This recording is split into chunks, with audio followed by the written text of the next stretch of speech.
In Agusan del Sur, Ateneo's rising basketball star Rene Bobet Baterbonia is laid to rest today in his hometown of Talacogon. News 5 correspondent Bril Montalvo with the details. Bril, please do go ahead with your report.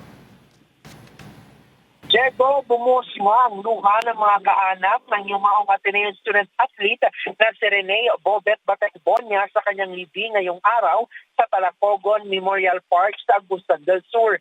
Ang ina ni Bobet na si Nanay Rovilin hindi mapigilang humagulgol sa iyak. Isara na ang kabaong ni Bobet, pinigilan pa ni Nanay Rovilin. Pasado alas 11 ngayong umaga, ipasok na sa nicho ang kabaong ni Rene para sa kanyang huling hantungan. Si Bobet ang kauna-unahang inilibing na personalidad sa nasabing sementeryo. Ang mga taga-hanga naman ang yumang basketballista nalungkot din sa sinapit na kanilang idolo. Kagaya ng pamilya ni Bobet, posisya din ang kanilang panawagan. Tumalo din si Senator Robin Padilla at kanyang kapatidan si Bibi Gandang Hari sa libing ni Baterbonia.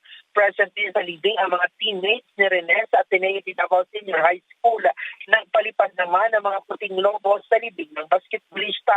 Bago ihimlay sa kanyang huling hantungan ng basketballista, nagkaroon muna ng isang banal na misa sa loob ng Talacogon Gym kung saan ito nakaburol. Dinuluhan ito ng mga kaanak at kaibigan ng pamilya Baterbonia.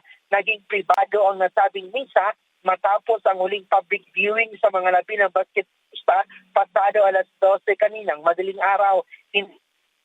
Mutang magpasalamat ng ina ni Rene sa mga taong patuloy na nakikiramay sa kanilang pamilya at sumusuporta sa kanyang anak.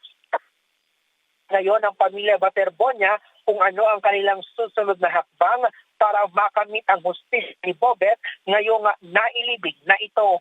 Diego. Alright, Bril, tila tahimik recently yung brother, I think younger brother ni Bobet, no? Ano ang demeanor niya? Kamusta na siya? Kasi I understand, very close siya sa kanyang kapatid.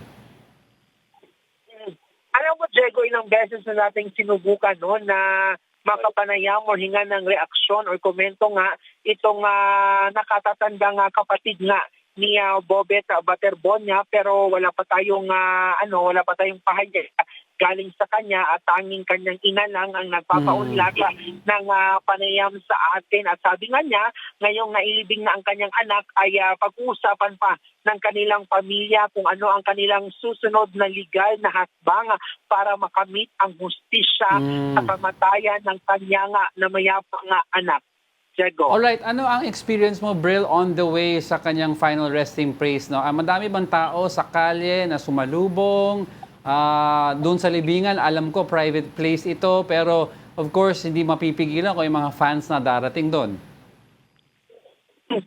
Alam mo, Diego, yung ng mga kasi ang kabuong Bobet Baterbonia doon nga sa Talacogon Gymnasium, papunta nga dito sa Talacogon ng Memorial Park. At sa funeral tour nito, patungo ng sementeryo kay napakaraming tao sa gilid ng kalsada na nag-aabang. May mga sasakyan din na nanggaling pa sa iba't ibang lugar dito sa Mindanao. At kanina may nakausap din tayo na nagmula pa dyan sa Luzon at pumunta lang dito sa Mindanao.